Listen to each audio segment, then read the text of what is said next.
नमस्कार बच्चों। बच्चों, हमने पढ़ा पाठ नागार्जुन द्वारा लिखित कविता यह दंतुरित मुस्कान।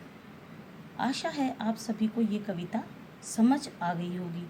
उस कविता में एक छोटे बच्चे की मुस्कान से प्रभावित लोगों के बारे में बताया गया है कि एक छोटा बच्चा है, उसकी मुस्कान से कौन प्रभावित नहीं होता। कठोर से कठोर हृदय वाला व्यक्ति भी एक छोटे बच्चे को देखकर गुस्सा भूल जाता है, वो पिघल जाता है।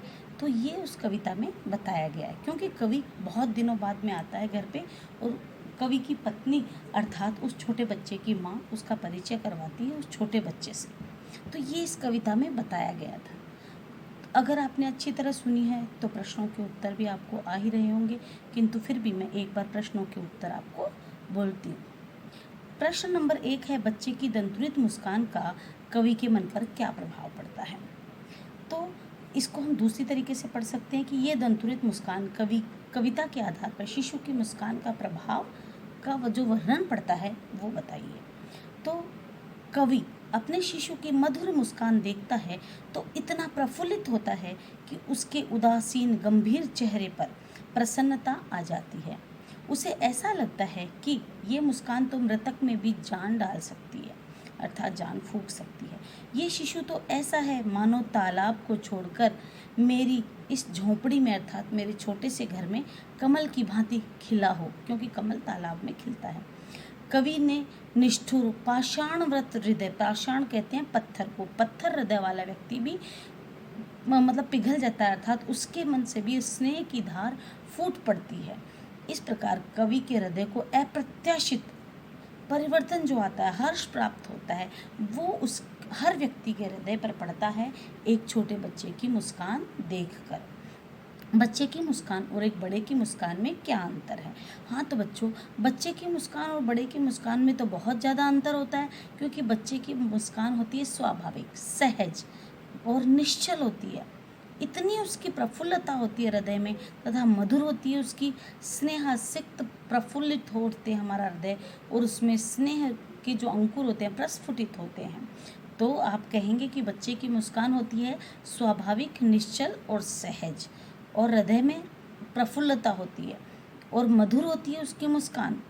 और बड़े व्यक्ति की मुस्कान में कृत्रिमता होती है, अर्थात बनावटी हंसी हंसते हैं हम, और बलात् अर्थात ज़बरदस्ती मुस्काता है। ऐसा मुस्कान कई बार हमें, मैं आपकी तरफ कई बार देखती हूँ तो व्यंग्य से भी देख लेती हूँ, ज़बरदस्ती भी आप हंसाते हो, तो ऐसी मुस्कान होती है, व्यंग्य मुस्कान भी होती है, हमारी ज़बरदस्ती की हंसी भी होती है। उसमें सहजता हालांकि कई बार आ जाती है, लेकिन सहजता उसमें कई बार स्वार्थ की गंध भी आती है, अपनत्व का अभाव हो जाता है।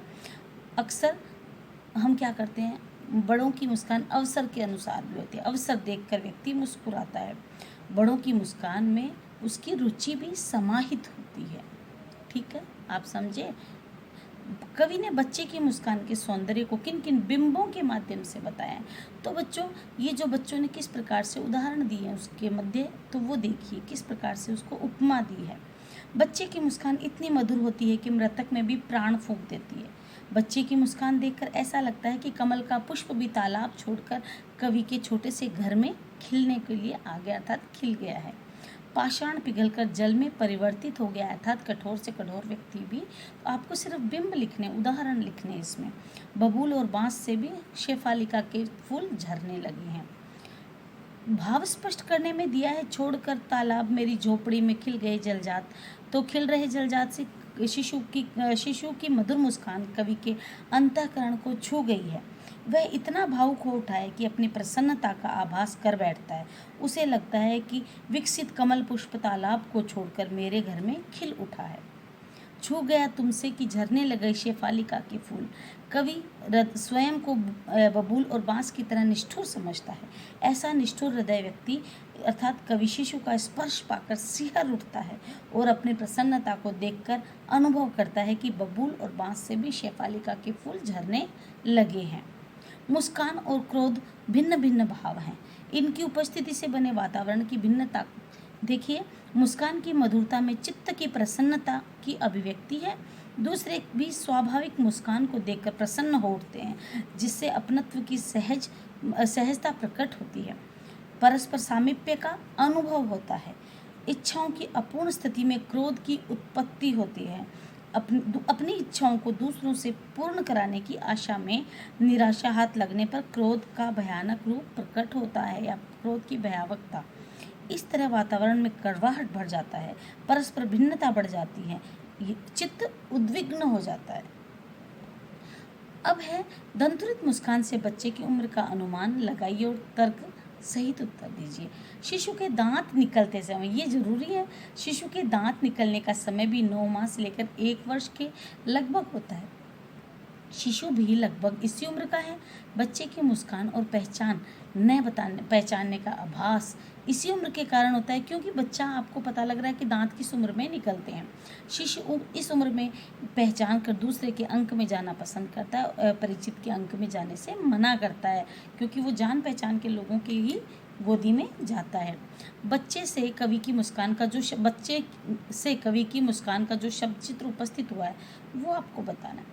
कवि शिशु के मनोहारी रूप पर मुग्ध तथा रोमांचित हो उठता है। वह अपनी प्रसन्नता अभिव्यक्त कर कहता है कि ऐसा लग रहा है जैसे मेरे घर में कमल खिल गया है। कितना सुंदर वर्णन किया है। कवि बालक को निरंतर देखकर कवि को लगता है कि बालक भी उसे मतलब लगातार, जब पलक झपकाए बिना जब देखते हैं उसे कहते हैं अपलक, और उसे पहचानने की कोशिश कर रहा है। कवि के हृदय में स्नेह फूट रहा है और कहता है कि तुम्हारी माँ भी धन्य है जिसने मेरा परिचय तुमसे करवाया है। तुम्हारी माँ ने मधुपर्क करवाया है, यानी जो खाना है वो भी माँ ही उसे खिलाती है। बच्चे, इसके सानिध्य में रहे हो और तुम मुझे कनखियों से देखने का प्रयास करके पहचानने की कोशिश कर रहे हो। तो बहुत ही सुंदर वर्णन है। आगे वाली कविता हम आपको बाद में पढ़ाएंगे। तो आज के लिए बस इतना ही। फसल कविता अगली वीडियो में। धन्यवाद बच्चों।